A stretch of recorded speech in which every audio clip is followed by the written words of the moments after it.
وکم او ډیر اهلکنا مونږ هلاک کړي دي من قرية کلي بطرت چې نازې کړی و معیشتها په خپل ژوند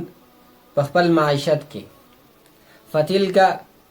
نو دغه دي مساکنهم کورونه د دوی لم تسکن اوسیدل نه دي شوي من بعدهم وروسته د دوی نه الا قلیله مګر ډېر لږ وکنا نحن الوارثین او مونږ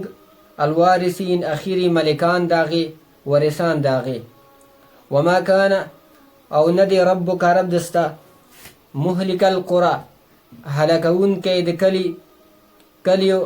حتی تر دې پورې یبعث چې ولیږي فی امها په مرکزي ښار د هغې کې رسولا رسول یتلو چې بیانوي علیهم په دوی باندې آیاتنا آیاتونه زمونږ وما کنا او نه یو مونږ مهلک القرى هلاکونکي د کلیو الا مگر و اهلها ظالمون اوسیدونکي او اهل د دې کلیو ظالمان وي وما اوتیتم او څه چې درکړی شوي تاسو ته من شیء څه شی فمتاع الحیات الدنیا نو دا لږه نفع او پیدا دی د ژوند د دنیا وزینتها او ښایست د هغې دی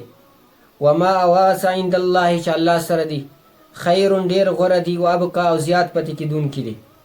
افلا تعقلون ایا تاسو عقل نه لرئ تاسو عقل نه کار نه اخلئ افمن آیا نو هغه څوک وعدناه چې مونږ وعده کړې د دې سره وعده حسنا ښایسته فهو نو دی چې دی لاقیه ملاقات کوونکی دی وعدې سره کمن په شان ته د هغه چا دی متعناه چې مونږ پیدا ورکړې دې ته متاع الحیات الدنیا پیدا د ژوند د دنیا ثم بیا هو دی یوم